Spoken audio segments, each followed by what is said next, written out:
John, prepare to leave castle. Okay then, I guess I'll get going. Go where? To keep looking for my dad. Are you sure you don't have more important things to worry about? Are you saying I'm still not supposed to find him yet? John, please. I thought you were done getting the future spoon-fed to you like this. I have told you that you will find your dad eventually. That should be good enough. Don't you think it's time to start taking your responsibility more seriously? Well, yeah, but what responsibility do you mean? We just concluded that I am going to go fight Jack. And there is a possibility I will fail. He could kill me easily for all I know. But it's something I have to try. And if I do fail, your plan will serve as backup. There is a lot riding on you, John. On both of us. Okay, you're saying I should go get the tumor now instead of putting it off? I'm not telling you to do anything. Just reminding you of what's at stake. Wait, you mean the tumor? Wait, I mean the tumor. Why don't we just call it what it is? A big fucking bomb in the core of your battlefield. Yeah, which is what I was wondering about. How am I supposed to get it out? I guess I could go find a cave or something? Yes, you could probably go looking for a sanctioned entry point. Or you could just do what winners in a hurry do. What? Cheat! Is that even possible? It's practically always possible. I won't tell you how, but I will point out you could start making better use of your powers than facilitating noisy joyrides. Is that what Earth is like, by the way? A bunch of humans flying around in little wheeled pods constantly beeping at each other with their chauffeur familiars? No, well, maybe some places, but most cars stay on the ground because science fiction hasn't happened yet. Anyway, I'm just saying it's time to do something useful and impressive with your powers, deliberately for a change. You are a god now, remember? Yeah, but all I can do is make a lot of wind blow around. How's that gonna help? Use your imagination. That windy thing of yours is more versatile than you think. Alright, I'll try. Good. I think it's time for me to get going too. I will prepare for battle. Ah, man. I guess there's nothing I can say to change your mind, and it's something you really have to do, I understand, but how about this? What? Can this not be the last time we talk before you go? It would be nice to hear from you at least once before you leave to fight him. Yeah, you got it. I will message you before I leave. In my future, too. None of this messaging me in the past nonsense before I even knew you. Of course. Okay, great. I'll hold you to that, Vriska. It will be a certainty. That said, there's no need for any sort of farewell right now. Go do your amazing windy thing, John. Be creative. I will talk to you later. Okay, I will. Later. John, be creative.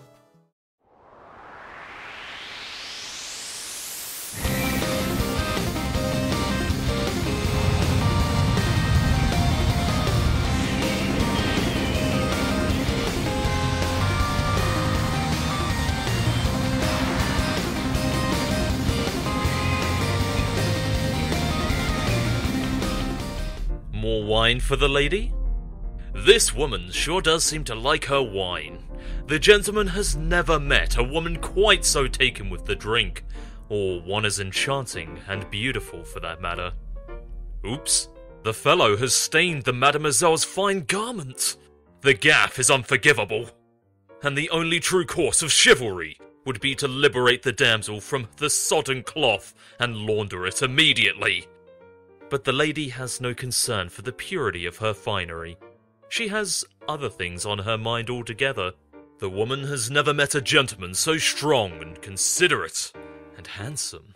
She cannot tell for certain if her intoxication is due to her 7th glass of wine, or the contours of his proud, powerful nose, and the sensual aroma wafting from his pipe.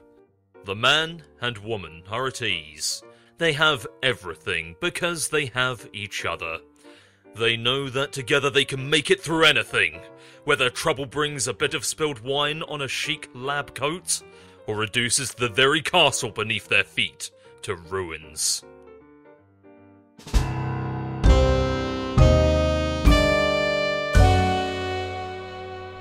Vriska, Read Mindfang's journal.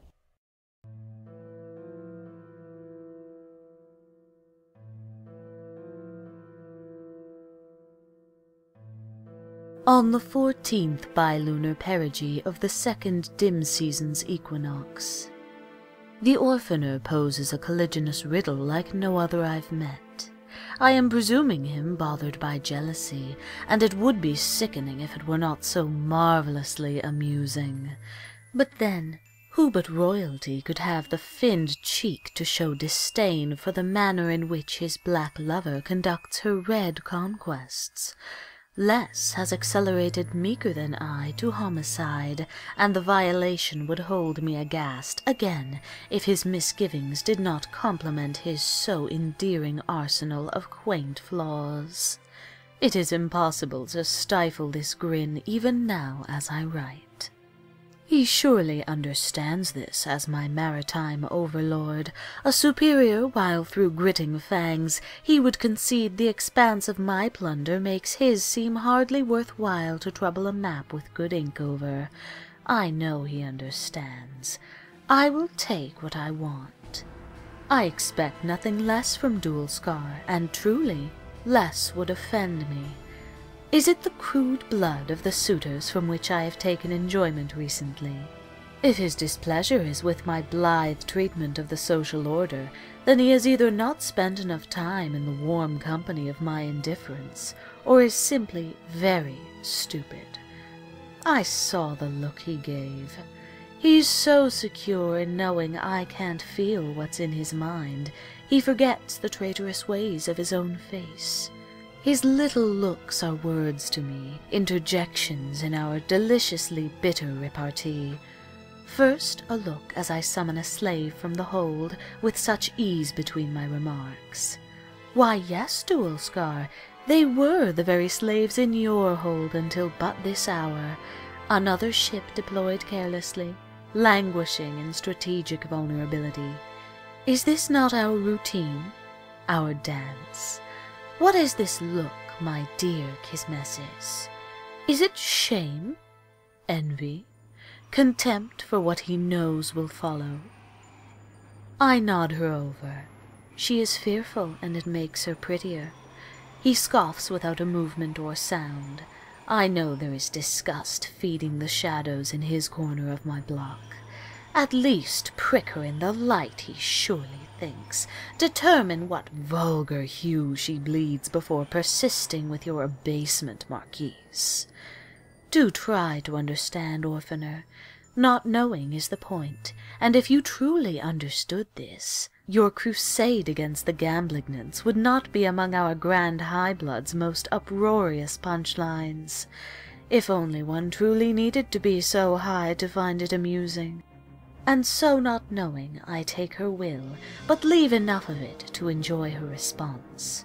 Her hands are in my service, but they still shake. They unfasten the first button at my jacket's waist, clumsily. I have masked the line between my puppeteering and her volition exquisitely, and her uncertainty over her own control fuels her fear. She unfastens the second button, and between the second and third I make a casual remark to Dualscar, continuing our conversation. He does not respond. I look again at the face of my slave, imagining for a moment her mind is not an unguarded porch to her every dread. I imagine I cannot feel her conviction that it's not merely a matter of whether she will be put to the irons, but how hot they will be if she fails to please. Poor thing! Her horns make attractive shapes and pair themselves pleasantly amidst her violent snarls of hair. Her fingers, which I have lost track of, to my surprise have come between the petticoat and my skin. The heat of her touch tells me the likely range for the color of her blood. I wouldn't have guessed it to look at her, not with her sign stripped. Her mouth opens slightly, and I squint. Ah, razor sharp and none missing. Perfect. How disappointing it is to find quivering lips hiding dull teeth. I pause to consider, what will her fear become if I choose to show her mercy later, and even in days, kindness? Will this be the red dalliance that becomes fully flushed? Love demands my cunning just as my raids. If it is to be, she will never understand how thoroughly she was manipulated. Her body, her mind, her devotion. I remember Dual Scar again.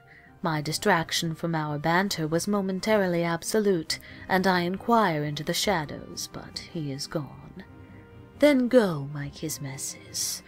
Fume with the indignation I gave you. I can only pray it blackens our bond.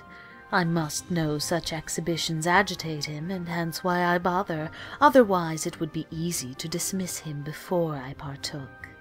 Let it be a gift of antagonization to you, my dear rival, on which you may brew pitch for me anew. And if it is true envy, a vermilion yearning I can't abide, then though it pains me, it will be farewell. Alas, it may be that I am too good at spurring hate. Too good, at least, for him. I only hope he is not so foolish as to tread a path of less torrid malice. For if he does... On the 16th, my suspicions have been confirmed. I'm not grinning anymore, Dual Scar. Our orderly contention has dissolved right before my vision eightfold. It was once a handsome black, but now sits like good strong tea, sullied and cooled by unwelcome dairy. Thus my heart was broken twice. I was fond of the slave. There was surely promise in her red investment. He had her assassinated. And so I am visited by a bit of bad luck for a change. It's not possible to evade it forever, I suppose. I will simply have to endure the misfortune of observing his base and artless measures of retaliation. He's applied his own resources to increase the bounty on my head. I wonder if he intends such a laughably ineffectual gesture as anything more than a formality, a symbol of his intent. If not, my smile, how it threatens to revisit. Almost. I've broken laws, yes, but what has there been to pay for? If any act I've taken should demand a bounty, it was paid up front. I foot the bill myself with guile and supremacy. Honk. Honk! Honk. Honk! On the 20th. If only my hoard were as bottomless as his desire to disappoint me. He is set on cowardice, deferring to others to settle his score. Doesn't he remember what he's confided? It would be easy to give the evidence to her imperious condescension, and he would be killed quickly for his unthinkable presumption. He's taken a great risk harboring red ambitions for an empress who will never even know his name. Not that I'll sink to his tactics. But then he feels safety in knowing this. My sources say he is en route. On the 21st. I've learned Dual Scar has reported to the Grand High Blood all the intelligence he has on me and my fleet. It was information he'd guarded closely to protect our once mutually cherished rivalry. He couldn't let it fall into the wrong hands, lest another besiege me more effectively and cause me to wax for the usurper. Not that he'd raised that mast particularly high himself. The shortcomings I managed to overlook for the sake of a lover. I would have enjoyed witnessing the entertainment he prepared to please the High Blood. His sense of humor was dreadful. It would have been a true miracle if he'd survived the appointment. Funny. I always imagined a grander entry in my journal for your demise, Dual Scar. But I should have realized you would die as you lived. A joke. One more humorous little sacrifice kindly given to the subjugulators, and one step closer to the release of the vast honk they prophesize. I am overjoyed to understand now this was always your destiny. Honk! Honk! Honk! Honk! Motherfucking honk, motherfuckers! It's been nearly a week since Dual Scar's fitting end, and I'd all but forgotten the matter. It seems the subjugulators were not particularly inspired by his revelations about my affairs. Sources tell me their response was to commission one of the court's neophyte legislators to conduct the investigation and bring me to justice. Neophyte Redglare is reported to be quite talented. I find no reason to doubt this. Still, how can I be caused any unrest to learn their recourse is to send a lone, inexperienced bureaucrat to apprehend me? I cannot view this as anything other than full concession by the High Bloods. They now only seek to maintain the appearance of pursuing me. Maybe they find my exploits amusing. I couldn't possibly disagree. Those rare moments when my superiors show wisdom come perilously close to restoring my faith in the social order. As for Redglare, it would surprise me if I ever heard her name again. If she finds me, then I welcome her challenge. But I am so confident she will play no relevant role in my future, I won't even bother peering into my oracle to satisfy my curiosity.